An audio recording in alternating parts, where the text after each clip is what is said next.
violence or no other kind of violence. Get away! I could be at work, at school, in my car, I can still get shot by the police, but I can get shot anywhere.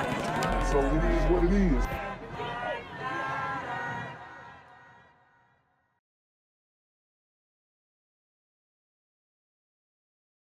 What's good, YouTube? It's a Black Gen Z Mindset. Make sure you go ahead and like, comment, share, subscribe. Let's get into the video. And the victim was actually shot twice and is now recovering here at the hospital. This as he was trying to make a delivery this morning. Police say it happened just before 5:30 this morning in the 600 block of East 87th Place. A man driving in the area stopped to make a delivery. Investigators say 3 people then came up, jumped into his car, and tried to take off. Wow. You can't even do deliveries no more. And for all those who are Uber Eats or anything like that, DoorDash, Grubhub, Lyft, whatever, be very careful because these super gremlins are lurking, especially if you're making a delivery in the community. They might have even called in the delivery to set you up. This is how devious these super gremlins go when they get on demon time. But they couldn't get very far because they couldn't drive the stick shift vehicle. When the owner of the car came back and realized what was going on, the suspects took out a gun and shot him twice. Dang. They couldn't drive stick. And they still shot the guy even though they weren't going to be able to steal his car. Once in the shoulder and once in the thigh. He was brought here to the University of Chicago Hospital, where he is in serious but stable condition. Police say the suspects jumped into a waiting blue sedan and took off northbound. Police tell us right now no one is in custody as they continue their investigation. I'm here on the corner of MLK and Frederick Douglass, where a shooting just took place. And as you can see, it's a pretty rough area. So I'm basically risking my life reporting on this madness. So make sure you do me a favor and hit the subscribe button. Like the video, hell, share the video. And make sure you go ahead and leave a comment down in the comments section to continue the discussion on how we can find solutions to all this son violence in the streets. I'm Jenquavius Jackson, here live, reporting from Atlanta, Georgia, BGZM News 17. And we have new information on the murder case of Jam Master Jay. Prosecutors in Brooklyn said today Jam Master Jay's accused killers will not face a death penalty if they're convicted. Instead, the suspects could receive up to life in prison.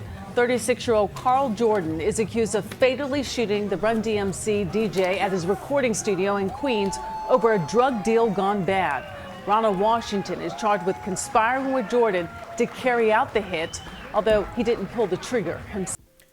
All right, guys. So I wanted to do this story because there are some important details, and I know this kind of old. These guys have been caught, but there's some important details that are coming out that are reflective of what's happening now in the hip hop community, specifically in the community or the black community. So you guys need to pay attention because it's about to get deep. A grand jury returned an indictment here in the Eastern District of New York, charging 2 defendants, Karl Jordan Jr. and Ronald Washington, for their involvement in the murder of Jason Mizell, who I think you all know was known as Jam Master Jay and part of the group Run DMC. On October 30th, 2002, nearly 20 years ago, Mr. Jordan and Mr. Washington walked into a music studio in Queens where Mr. Mizell and others were working, essentially, and hanging out. And they walked in and they murdered him in cold blood. It was important to us then, and it remains extremely important to us now to bring justice for the victim and his family and his friends. And it's crazy how it took so long for them to get enough evidence to charge these guys when they literally walked into the studio, killed him in cold blood. And I credit that with the no snitch policy, although we all know the no snitch policy is BS because these dudes snitch on themselves all the time, and I'm going to show you how. And the community that cared so much about those events. An incident that happened in 2002 being solved 18 years later. The relentless pursuit to bring this case to justice is absolutely incredible. Me being... But it I mean, it makes no sense, though. The community is so backwards. They will let the death of somebody that we all loved. Everybody loved Jam Master Jay, right? They let it go unsolved for 18 years. It's a disgrace. And shout out to the officers. But it's a disgrace. It's a stain on the community that it took that long to get justice. When everybody in the community, everybody in the hood knew who did it. Being a native of Queens and being a big fan of Run DMC and Jam Master Jay, making this arrest was very, very important to me. All right, guys, so let's get into the specifics of this. Accused Jam Master Jay killer brazenly filmed a rap video in front of the memorial mural, court documents say. And I tried to find the video, I couldn't find it, but a man charged in the slaying of Jam Master Jay once filmed a brazen rap video in front of a street mural commemorating the Run DMC legend, prosecutors say in court papers opposing the defendant's release on bail. The amateur video was one of several instances when Karl Jordan Jr. proved himself a danger to the community by openly bragging about dealing drugs and possessing guns following Jay's 2002 death.